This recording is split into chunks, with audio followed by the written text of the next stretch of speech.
हम पर फूलों की वर्षा की, हमको अपने अपने कहीं ना कहीं बुला के मान सम्मान दिया, हमारी इज्जत की। मैं उनको तो बधाई देना ही चाहता हूं दिल से, लेकिन जिन्होंने हमको गालियां दी, हमारे बारे में आपत्तिजनक टिप्पणियां की, अनाप शनाप बोला पर्सनल लाइफ के बारे में, उनको भी मैं कहता हूं कि वो भी उनका भला हो। अब उनको शायद पता चल गया होगा कि ये बातें पुरानी हो चुकी हैं कि किसी पर कोई भी इल्जाम लगा दो, ये हो गया वो हो गया। लोग इस पर ध्यान नहीं देते। लोग ये चाहते हैं जी हमारे बच्चे को पढ़ाई अच्छी मिलेगी, हमारे बच्चे को रोजगार मिल जाएगा, हमारे बिजली का खर्चा कम हो जाएगा, हमें बुजुर्गों का इलाज फ्री हो जाएगा। लोगों को ये मुद्दे चाहिए। शायद आने वाले दिनों में वो जो भटके हुए लोग हैं वो भी शायद अपनी जो है लाइन या अपना एजेंडा चेंज करें कि हमें ये एक दूसरे पर कीचड़ फेंकने वाली राजनीति की बजाय हमें विकास की बातें करनी चाहिए। तो जब 92 सीट जीतकर मुख्यमंत्री का मुझे दायित्व दिया था, अरविंद केजरीवाल जी ने मुझ पर भरोसा किया था, तब भी मैंने यही कहा था कि जीतने के बाद हमको अहंकार नहीं करना है। अभी तो हमारी जिम्मेदारी बड़ी है और ज्यादा मेहनत से काम करना है। अब जलंधर वालों ने इतना मान सम्मान किया, जलंधर वालों ने इतना भरोसा किया, उम्मीद आस जगी है, तो हमको और जिम्मेदारी से काम करना होगा।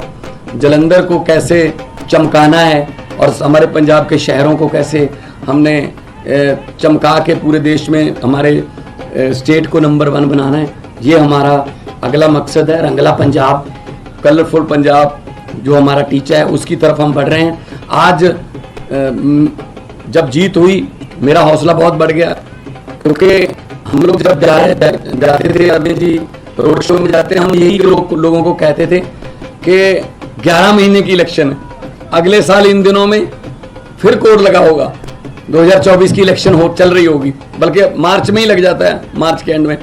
तो 10-11 महीने हमारे एमपी को मिले हैं, लेकिन 10-11 महीने में ही हम इतना काम करेंगे कि अगली बार हमको हाथ जोड़कर वोट ना मांगने पड़े।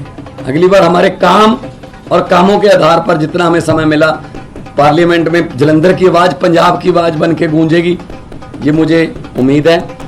और आज लगभग 60,000 मतों से जीतना, और बाकी सभी इकट्ठे थे, ये बीजेपी, अकाली दल, बीएसपी, कांग्रेस, ये सब इकट्ठे थे। इनकी पीसी अलग अलग होती थी, बस एक घंटा पीसी में गैप होता था, कंटेंट सेम ही होता था, एक दूसरे को दे देते थे कि ये अब तुम ले जाओ, ये गालियां मैंने दी, ये अब 3 बजे दे देना, वही गालियां 4 बजे वो दे देते। तो ये इकट्ठे मिलके लड़े।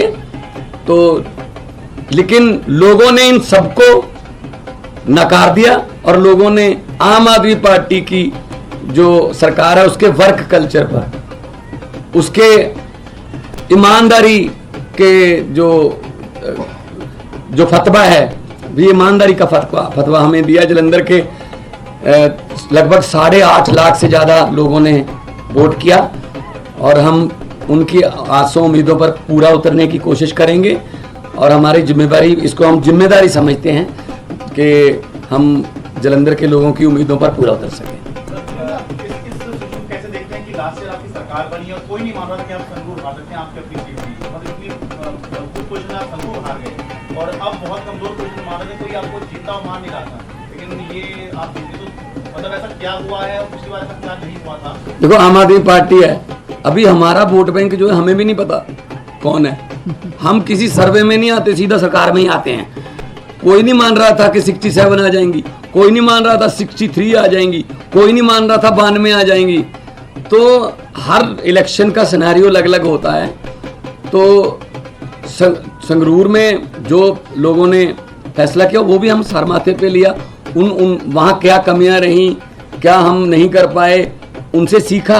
तो आज हम उन कमियों को दूर करके जलंधर में काम चल रहा है। पंजाब में पंजाब में तो देखो, पंजाब में जलंधर में जाना दोआबा की सीट है जो 50 साल से कांग्रेस के पास थी और कोई प्रचार करने भी नहीं जाता था। वोट मांगने भी नहीं जाते थे कांग्रेस वाले, इस बार भी नहीं आए।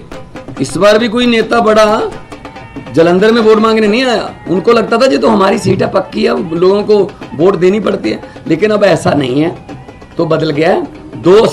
इस सीट के जीतने के बाद लोकसभा में हमारी परफॉर्मेंस और अच्छी हो जाएगी।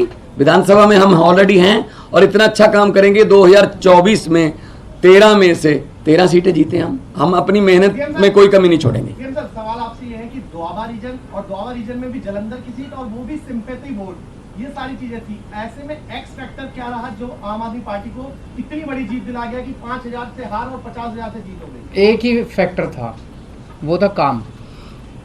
पिछले 1 साल के अंदर मान साहब के नेतृत्व में पंजाब की आम आदमी पार्टी की सरकार ने जो काम किया है, वो काम अपने आप में बोलता है। हर क्षेत्र के अंदर बिजली फ्री हो गई, बिजली के पावर कट लगने बंद हो गए। कोई सोच नहीं सकता था पहले 7-7, 8-8 घंटे के, साल भर पहले पंजाब में पावर कट लगते थे। अब पावर कट नहीं लगते पंजाब के अंदर। बिजली ठीक हो गई, अब मोहल्ला क्लिनिक बनने चालू हो गए।